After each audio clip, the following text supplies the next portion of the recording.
Sleepover, you're invited. Sleepover, bring your caboodle. Sleepover, and I promise that I won't freeze your bra this time.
Shopping for school supplies. Party.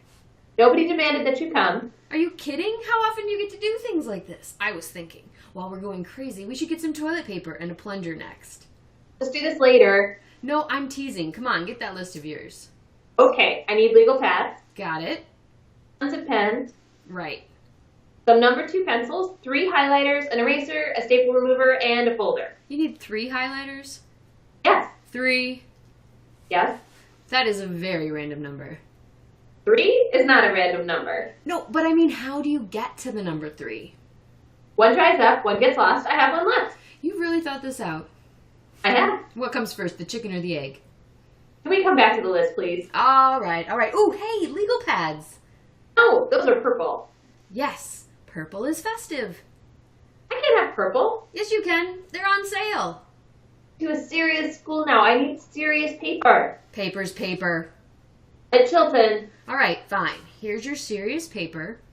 Thank you. Ooh, and here are your somber highlighters, your model and pencils, your manic depressive pens. Mom. Now, these erasers are on lithium, so they may seem cheerful, but we actually caught them trying to shove themselves in the pencil sharpener earlier. I'm going home now. No, wait! We're going to stage an intervention with the neon post-its and make them give up their wacky, crazy ways. You're never coming shopping with me again. Ooh, here's a card tray. This episode of Sleepover was brought to you by Mrs. Kim's Antiques. You break it, you buy it. Thank you for your business. And that's how you do it Gilmore Girls style. So, Marie, it's November. And the day after Thanksgiving is Gilmore Girls. Gilmore Girls. Kate. Part dose. Kate. You're gonna hate me. We didn't introduce the show, though. Wait. Welcome to Sleepover. Oh! Okay, ready? 1, 2, 3. Welcome to Sleepover! I figured people knew it was Sleepover. It's Marie and Kate's ode to Gilmore Girls! the Gilmore Girls. And the revival coming to you the day after Thanksgiving. Move over, pilgrims. Here comes Rory and Lorelai. Now, Kate, I took a quiz, and I am Rory. Marie, I also took a quiz. I am Rory. Wait Did a you not sec- see my dress? That's why I'm wearing this dress. This dress? We can't both be Rory. La la la Oh, no. la la la. Who else could we be? La la la la. I got a place in order. Talking to the clown. I am. What do you want? 6 burgers, 3 with cheese, 2 cheddar, 1 Swiss, 2 plain, 1 with chili, cheese, and onions on the side. Remember, is that good? You're screwing with me. I'm placing an order. For all of Connecticut? For the construction crew next door. Oh, you're Taylor's errand boy now. And you're Taylor's waitress. Say that a little closer. Thought you had a girlfriend. Give me your order and get out. Service with a smile. 6 burgers, 3 cheese, 2 cheddar, 1 Swiss, 2 plain burgers, 1 chili burger with cheese and onions on the side, 3 ham on rise, 1 mayo, 1 mustard, 1 combo. A combo means mustard. I know what a combo means. Sorry, guess that confused look is just how your face is. You want to talk about this outside? Just as soon as I'm finished. 4 hot dogs, 2 egg salads on white, 1 chicken salad on wheat, a chef salad with ranch, 5 fries, 5 onion rings, 2 chips, extra pickles. On what? Excuse me? What are the extra pickles on? On the side. On the side of what? On the side of the burgers? On the side of the sandwiches? Or on the side of the road where or on the side of the road where the ditch I'm gonna dump your body is? Just make sure there's enough for everyone. Fine. Aren't you gonna read it back? Nope. Okay. These men were hired by Taylor, which means if they aren't satisfied with their orders, they will send them back. And then we'll continue to send them back until they are happy, which means you could be making this order until you die. 6 burgers, 3 with cheese, 2 cheddar, 1 Swiss. Slower, please. I'm checking them off as we go. 2 plain burgers, 1 chili with cheese and onion on the side. I felt a little bit like Ben Affleck and Matt Damon right there. That was totally my Matt Damon voice. I was going to say, you were giving me a lot of Matt Damon. They're pretty much the same. This brings us to an important issue for all Gilmore Girls fans. Team Jess or Team Dean? I mean, we can even throw in there Team Logan, but we all know what the answer is going to be, right? Yeah. Yeah. Except I might have had a change of heart, so let's discuss. I mean, I go Artie Bad Boys all the time. Look, and then later, when he reappears, you know, like season 5, and he's like in some sort of Artie small press. What? I think what Kate is not expressing out loud is that obviously the only team to be on is Team Jess. Have you heard his Rap one? His rap? Oh yeah. No, I definitely need another. Here you go. Yeah. Gotcha. Sorry, have I heard? Have you heard he's got a new show out, Milo Vegetarian? I did not know that. It's kind of awesome. It's called The Story of Us. I'm sorry, the show is called This Is Us. And I think I'm going to give it away. Should I give it away or tell you? I might as well give it away. Give it away now. It starts off with Milo Vegetarian and Miley Cyrus. No. Morgan Freeman. No. Mandy Moore. Ah, Mandy Moore. What happened to you, Mandy Moore? Well, it's all about these 3 sets of people on their 35th birthday. Okay. And it all comes together in a really interesting way. I guess I won't spoil it. I am intrigued by that vague description. It's by the guy who brought us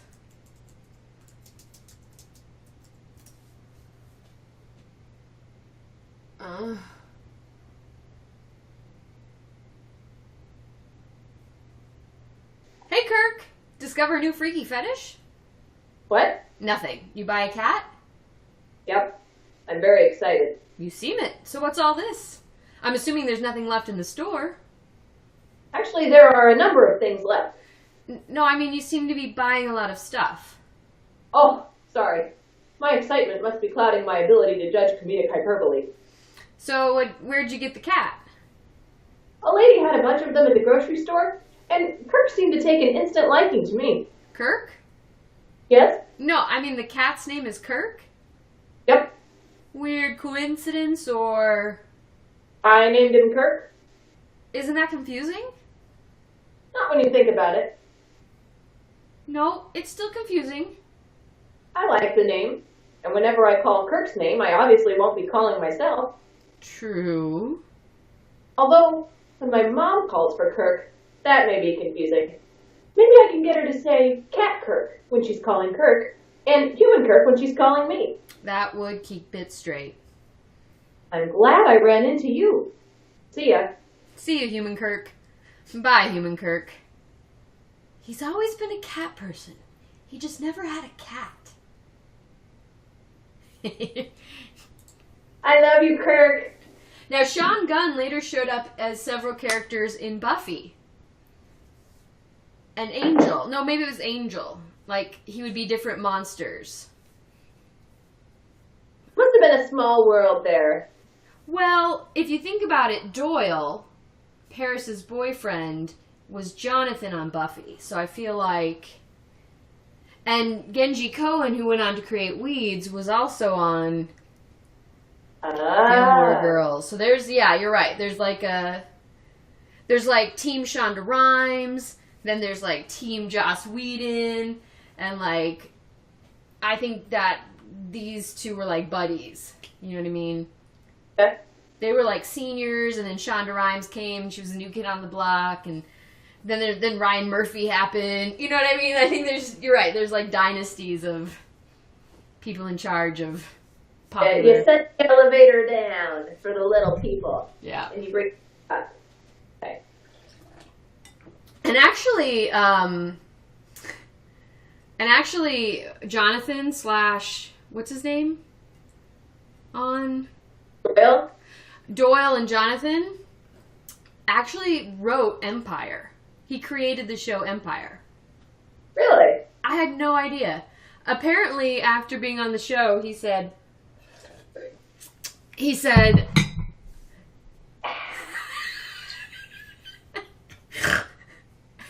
apparently, after being on the show, he said, I think I want to be a writer. And then he went on to write, like, I don't know, The Color Purple and Gidget and Saving Private Ryan. I think he wrote The Martian. I'm not sure he wrote The Color Purple. I think that was Oprah, right? Oprah must have wrote that. Always taking credit. Every time he spent on the school newspaper that inspired him. It's true. His name is Danny Strong, and he wrote The Hunger Games. Well, Like, right, he like wrote The Hunger Games. I mean, obviously the guy who wrote The Hunger Games wrote The Hunger Games, so he just wrote the screenplay, so that's kind of less impressive now that I think about it. The woman, that's right. But then he created Empire, which was an empire in and of itself. So we have gotten off track. We have gotten down on a pop culture rabbit hole with a bunch of rabbits that people probably want to state. But actually, that's kind of good, because this is what Gilmore Girls is all about. Now let's play a game that I like to call Why the Gilmore Girls is Awesome. Okay. Pop culture references. What do you got? Sweet family dynamic. Rapid speech. Big ensemble cast. You finally did it, you dumb son of a bitch! You finally got in there and closed the deal! Took you long enough. All right, easy, you two. You know, we should be very mad at you. Why? Because we had to find out from someone else that you and Lorelai are engaged! East Side Tilly. She was spreading it around town like she was gonna be a bridesmaid or something. Tilly is not going to be a bridesmaid. But it's true, you're engaged, right? Right. So we want to hear the whole thing. The whole play-by-play. How'd it happen? How'd you do it? Do what? How'd you propose to Lorelai? Oh, Did you get down on one knee? Did you take us somewhere special? Did you hide the ring in anything? Oh, like a glass of champagne or a cannoli? actually, I'm still working on the ring. Oh, so the proposal was spontaneous, huh? Oh, the spontaneous proposals are the best, you know. Yeah. Maury proposed to me spontaneously. Did I ever tell you the story? No. It was a brisk fall night and Maury was on top. No, wait, I was on top. What? Hold on. Stony Morrison was on top. Babette? We were playing Twister. Did I not mention that? No. I probably should have. Wah, wah, wah. Come on down to Dosey's Market right here in Stars Hollow, where we sell gift cards. You know what I like? What? Wait. No, I mean, not much happens. Yeah. If you think about it as a given episode, you're like, oh, it had that great scene, or there was that funny bit, or the town meeting, or whatever, but it's not, we're not trying to, like, have horrible things happen to our characters so that there can be a cliffhanger and we come back next week. Right. Or to let people act in room and... Yeah. Well, and it just leaves it open for the poetry of the words. And it's a smart show about smart people. Like, my absolute favorite line in the show happens in a town meeting. And it's all about Luke's nephew, Jess, Team Milo, has come to town and everybody hates him and they're saying, he stole this, he did that. And Lorelai says, I heard he controls the weather and wrote the screenplay for Glitter. Which was an awful Mariah Carey movie of the time, you know what I mean? Yeah. It's just really brilliant little setups, you know. And it wasn't concerned about, is everybody that's watching the show going to get the reference? No, I didn't understand half of the stuff. It's sort of like Mystery Science Theater that way. There is quantity, and if you get like 30% of it, you're like, I'm in the special club, like I got that one. And when it does get you, then it's very funny. Yeah. Well, speaking of special clubs, they even have a Rory's book club. Right, because she's always on screen. Reading her little book. She could have handled library boot camp. Sniffing books. Lorelai at one point when she's nerding out about, like, if you weren't so pretty, you would have been beaten up every day of your life. It's just true. Although, you know, man, I'm just into criticizing actors. Isn't there a little bit of that, the Matt Damon syndrome of her being so darn smart? There's parts where I'm like, really? Did you really read that, Alexis Liddell, as part of your research? Look, I don't know if she's book smarts, but they memorized an awful lot of dialogue and said it super duper fast. And from what I read, like under very quick time constraints, we had to memorize all of that stuff.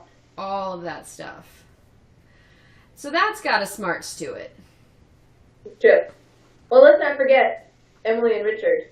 That's the highlight for me. Really? Yeah, for sure.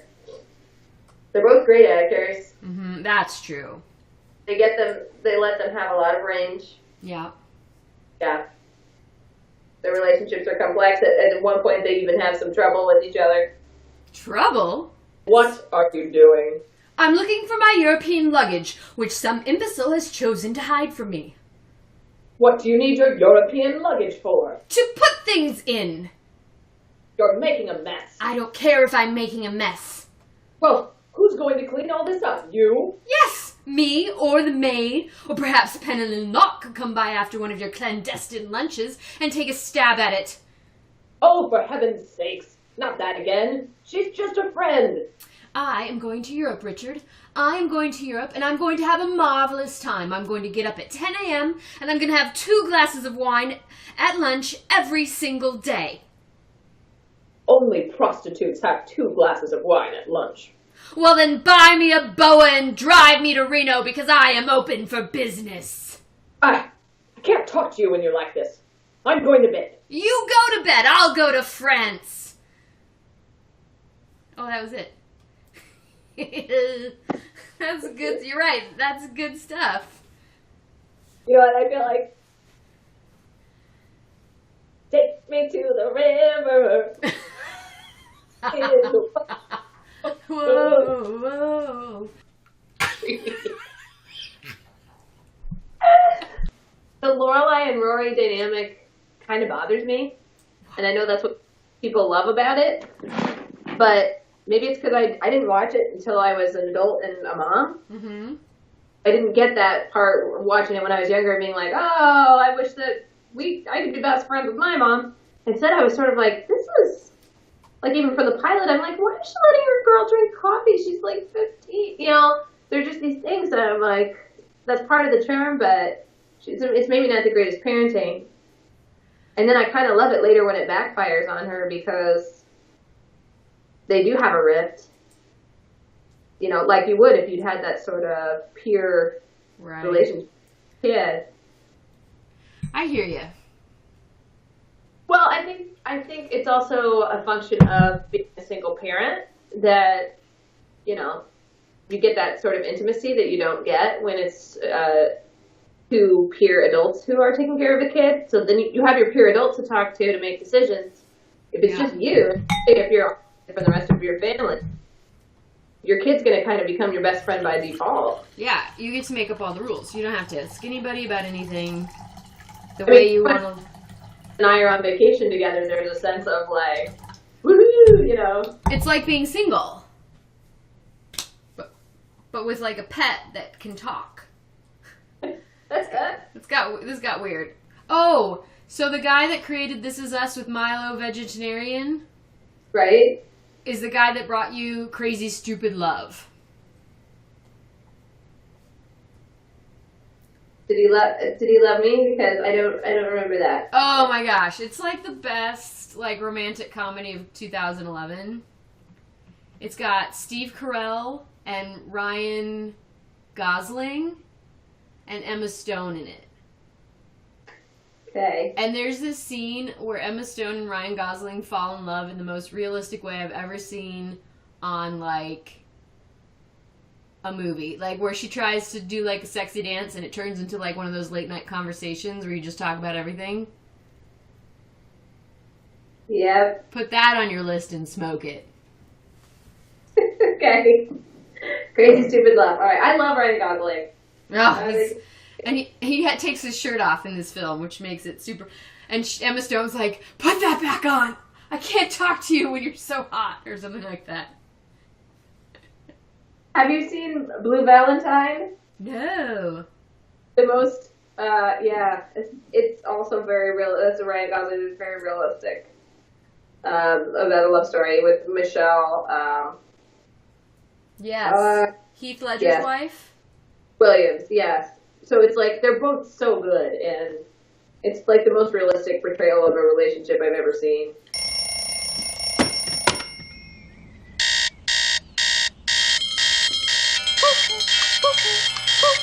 You are hilarious! Okay, see, last night when I said to you, tomorrow, no matter what, make sure I get up at 7, what I meant to say was tomorrow, no matter what, make sure I have the option of getting up at 7 in case when 7 comes, I actually want to get up, which, as it happened, I didn't. Therefore, you're currently responsible for the great alarm clock slaughter of 2002. No survivors? One shaped like a bunny escaped with a mild decapitation. This is decaf. What are you talking about? You switched my coffee again. I'm a busy man. I don't have time to sneak around switching your coffee. I have a diner to run. I have shipments to order. I have things to flip and fry. Will you stop that? Ha ha ha! Under the sink, very clever. But not clever enough, bucko. Okay, fine. You know what? I give up. Woohoo! Go one day without coffee. That's not giving up. I'll put a toy in your cereal. Dirty. Fine, here, you win. Thank you. Welcome. Now you're up, you're fed, I'm leaving. Hey, we need Q-tips. I'll alert the media. See, that's better with the accent. The reference is enough. You'll learn that one day. I'll be home early. Anything besides the Q-tips? Cotton balls, world peace, Connie Chung's original face back. Goodbye, crazy lady. Goodbye, Sid and Nancy. Leopold and Loeb. What? I changed my mind. Don't tell Rory. Decaf. Never. They'll both have 2 heads. More to love. Now, mind you, this isn't actually a real Luke and Lorelai scene. This is a dream Lorelai has. Season 3, well before Luke and Lorelai are a thing. Which is why he's so adorable. And apparently he has an accent and does a smart cultural reference. It's true. Because here's the thing. Luke, it's funny that Luke hates Dean so much because in a way, Luke is Dean to Lorelai. So the fact that as I was doing that, I thought I sound and look exactly like I did when I was doing Dean. It was actually like an intentional callback. That was a choice. It was right on. Okay. Because Awesome. Luke is smart, but he's like a salt of the earth.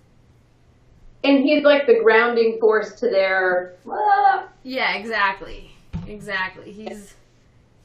But he's not like in her old world, the world that she eschewed, that Rory lives in. So in a way, he is like Joe Dirt to her Ava Gabor.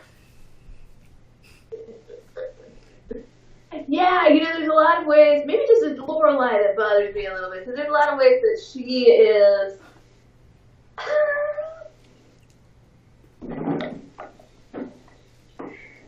Yes?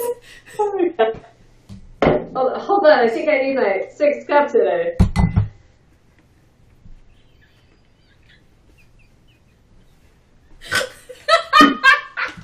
Oh, so much for not commenting on the giant cups. Is it? Ladies and gentlemen, a tour of the cups of Gilmore Girls. They like coffee. It's a shtick, guys. It's a bit. It's a bit. I did a little bit. I'm gonna go back to this one though because it really has coffee in it. Oh, so does mine.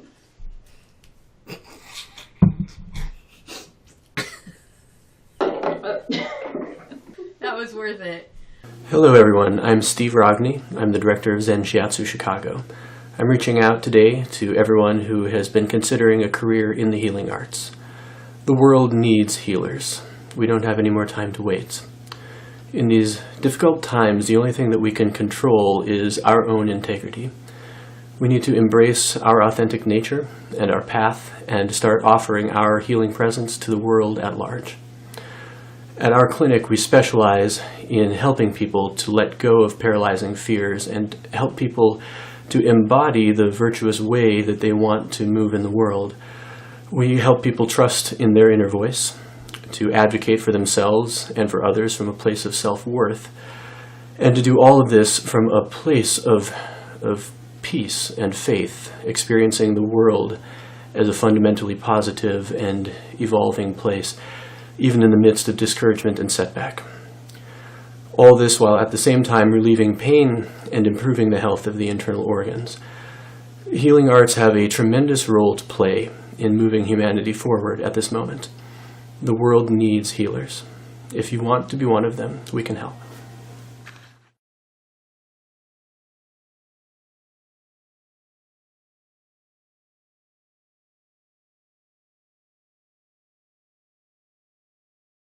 I think we should end on a good note.